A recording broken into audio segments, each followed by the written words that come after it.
തീർത്ത് കളയും, കൊന്നു കളയും, നിനക്ക് എന്നെ അറിയില്ല, ഞാൻ എറണാകുളത്ത് എന്താണെന്നുള്ളതൊക്കെ എന്നെ അന്വേഷിച്ചു എന്നൊക്കെ പറഞ്ഞു. നമ്മളും ആ രീതിയിൽ തന്നെ എവിടെയാണെങ്കിൽ അങ്ങോട്ട് വരാം എന്നുള്ള രീതിയിൽ ഞാനും പറഞ്ഞു. അപ്പം അങ്ങോട്ട് അടിച്ചാ തിരിച്ചങ്ങോട്ടുള്ളത്. ഇന്നലെ വൈകുന്നേരം ഒറ്റപ്പാലം ഭാഗത്ത് ഒരു യോഗം ഉണ്ടായിരുന്നു. ആ യോഗത്തിന് ശേഷം ഞാൻ വീട്ടിലേക്ക് മടങ്ങുന്ന വഴി ആര്യമ്പാവ്, ഞാൻ ബൈക്കിലാണ് പോയിട്ടുള്ളായിരുന്നത്. ആര്യമ്പാവിൽ എത്തുന്നത് 9:49 നായാടിപ്പാറ ആര്യമ്പാവ് എത്തുമ്പോൾ ഫോണിലേക്ക് ഒരു കോൾ വന്നു. ആർഷോയുടെ രണ്ടാമത്തെ നമ്പർ എന്നാണ്. ആർഷോയ്ക്ക് 2 നമ്പറുണ്ട്, എനിക്ക് 2 നമ്പറുണ്ട്. എൻ്റെ പേഴ്സണൽ നമ്പറിലേക്കാണ് വിളിച്ചിട്ടുള്ളത്, ഞാൻ സ്ഥിരമായി യൂസ് ചെയ്യുന്ന നമ്പറിലേക്കല്ല.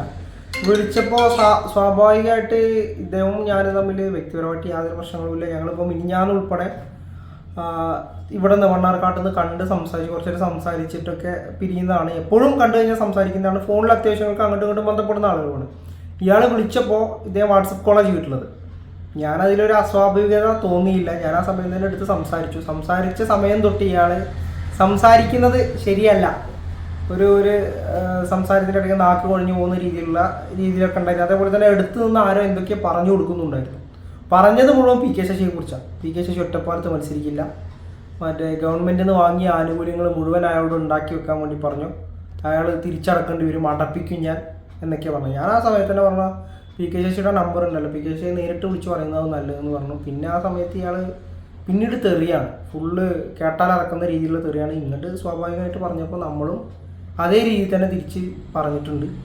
അതിനുശേഷം തീർത്ത് കളയും, കൊന്നു കളയും, നിനക്ക് എന്നെ അറിയില്ല, ഞാൻ എറണാകുളത്ത് എന്താണെന്നുള്ളതൊക്കെ എന്നെ അന്വേഷിച്ചു എന്നൊക്കെ പറഞ്ഞു. നമ്മളും ആ രീതിയിൽ തന്നെ എവിടെയാണെങ്കിൽ അങ്ങോട്ട് വരാം എന്നുള്ള രീതിയിൽ ഞാനും പറഞ്ഞു. ആ പറഞ്ഞ സമയത്തോടു കൂടി ഇയാൾ കട്ട് ചെയ്തു. 4 മിനിറ്റാണ് ഇയാൾ സംസാരിച്ചിട്ടുള്ളത്.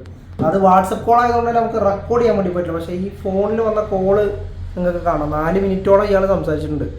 9:49 9:50 ഞാനും ഇയാളും വ്യക്തിപരമായിട്ട് സംസാരിക്കുക. ഇയാളിൻ്റെ അളിയനൊന്നും അല്ലല്ലോ, ഞങ്ങളെ അളിയന്മാരൊന്നും അല്ലല്ലോ.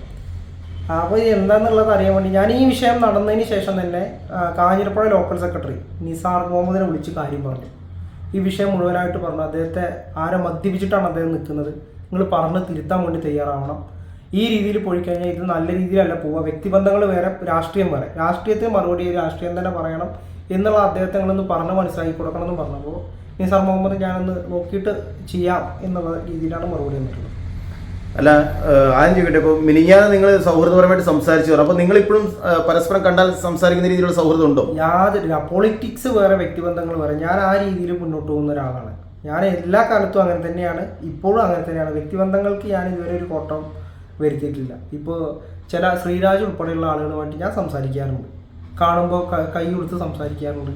അത് എന്നെ അറിയുന്ന എല്ലാവർക്കും അറിയാം. ഞാൻ അത്യാവശ്യം നല്ല രീതിയിൽ വ്യക്തിബന്ധം കീപ്പ് ചെയ്യുന്ന ഒരാളാണ്.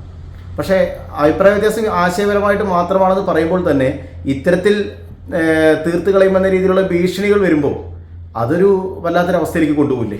അത് സമാധാനാന്തരീക്ഷം നിലനിർത്തേണ്ട ചുമതല വഹിക്കുന്നൊരു പാർട്ടിയാണ് CPM പോലുള്ള പാർട്ടി.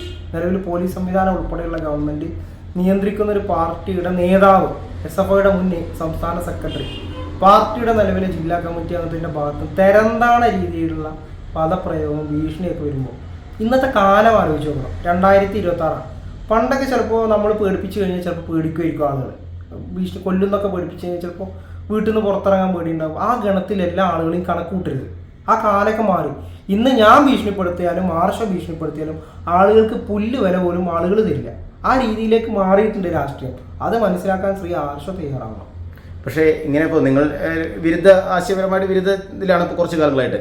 അപ്പോൾ ഇത് നിരത്തിലേക്ക് ഇറങ്ങുന്ന രീതിയിലേക്ക് വന്നു കഴിഞ്ഞാൽ അത് നാടിൻ്റെ തന്നെ സമാന്തര അന്തരീക്ഷം തകർക്കില്ലേ? പരിപൂർണമായും ഞങ്ങളുടെ സംഘടനയുടെ ഭാഗത്തുനിന്ന്, ഞങ്ങൾ ഫോം ചെയ്ത കൂട്ടായ്മയുടെ ഭാഗത്തുനിന്ന് യാതൊരുവിധ അക്രമ സംഭവങ്ങളും ഉണ്ടായിട്ടില്ല. സംഭവങ്ങൾ ഉണ്ടായത് മുഴുവൻ CPMൻ്റെ നേതൃത്വത്തിൻ്റെ ഭാഗമായിട്ടാണ്. പല ഭാഗങ്ങളിൽ ഇപ്പോൾ ഷൊർണൂർ ഒരു വിനേഷ് എന്ന് പറഞ്ഞ യുവാവ്, അദ്ദേഹത്തെ വളരെ ക്രൂരമായ രീതിയിൽ ആക്രമിച്ച് അറസ്റ്റ് ചെയ്ത അവിടുത്തെ DYFIയുടെ ബ്ലോക്ക് സെക്രട്ടറിയും പ്രസിഡന്റും ഉൾപ്പെടെയുള്ള ആളുകളെയാണ് പോലീസ് അറസ്റ്റ് ചെയ്ത് റിമാൻഡ് ചെയ്തത്. നമ്മുടെ ഭാഗത്തു നിന്ന് ഒരു വിധത്തിലുള്ള അക്രമ രീതിയിലുള്ള സംഭവ വികാസങ്ങളും ഉണ്ടാവില്ല. അത് പരിപൂർണമായിട്ടും ഞങ്ങൾ കൺട്രോൾ ചെയ്ത് തന്നെ മുന്നോട്ട് പോകും. പക്ഷെ ഇങ്ങോട്ട് അടിച്ചാൽ തിരിച്ചങ്ങോട്ട് അടിക്കും. ഇതിന്റെ പേരിൽ എന്തെങ്കിലും നിയമപരമായിട്ട് വല്ല പരാതി കൊടുക്കാൻ ഉദ്ദേശിക്കുന്നുണ്ടോ? അതിന്റെ ആവശ്യമൊന്നുമില്ല. ഞാൻ എൻ്റെ നാട്ടിൽ നിൽക്കുന്നത് മണ്ണാർക്കാട് എന്താണെന്നുള്ളത് എനിക്ക് കൃത്യമായിട്ട് നല്ല ബോധ്യമുണ്ട്. ആർഷോക്ക് ചിലപ്പോൾ ആ ബോധ്യം ഉണ്ടാവില്ല. എറണാകുളത്ത് നിന്ന് വന്നതാണല്ലോ, ആ ബോധ്യമുണ്ടാവും. മണ്ണാർക്കാട് എന്താണ് എന്നുള്ളത് കൃത്യമായിട്ടുള്ള ബോധ്യമുണ്ട്. ആർഷയുടെ ഈ ഭീഷണിയൊക്കെ ഒരു പുല്ല് വില പോലും ഞാൻ കൊടുക്കുന്നില്ല. ഞാൻ അതിന് വേണ്ടിയിട്ടാണ് മറുപടി കൃത്യമായിട്ടുള്ളത്. ഇപ്പോൾ ഈ വിഷയത്തിൽ ആർഷോയുടെ നിലപാടെന്താണെന്ന് നമുക്കറിയില്ല. തീർച്ചയായിട്ടും ഞങ്ങൾ ആർഷോയുടെ നിലപാട് കൂടി തിരക്കും. എന്തായാലും നാടിന്റെ സമാധാന അന്തരീക്ഷം കെടുത്തുന്ന രീതിയിലുള്ള ഒരു പ്രവർത്തനങ്ങൾ ഉണ്ടാവാതിരിക്കട്ടെ എന്ന് നമുക്ക് എല്ലാവർക്കും ഒരുമിച്ച് ചിന്തിക്കാം. തീർച്ചയായും നമ്മളും ആ രീതിയിലുള്ള പ്രവർത്തനങ്ങളുമായിട്ട് മുന്നോട്ട് പോകും.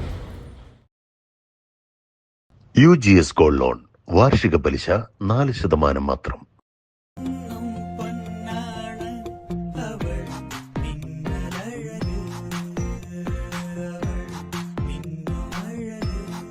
നീയാണ് സ്വർണം, നിനക്കാണ് തിളക്കം. Pazheri golden diamonds.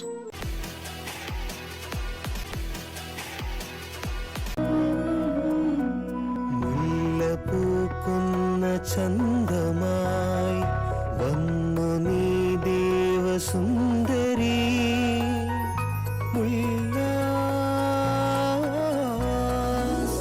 മുല്ലപ്പൂക്കുന്ന ചന്തമായി വന്നു നീ ദേവസുന്ദരി. നിലാവിൻ്റെ തേരേറി വന്നു നീ. അഴകു പെയ്തു നിന്നു മുല്ലാസ്, കസവു ചാത്തി വന്നു മുല്ലാസ്. അഴകു പെയ്തു നിന്നു മുല്ലാസ്, കസവു ചാത്തി വന്നു മുല്ലാസ്. Mullas wedding centre, Kodathippadi, Mannarkkad.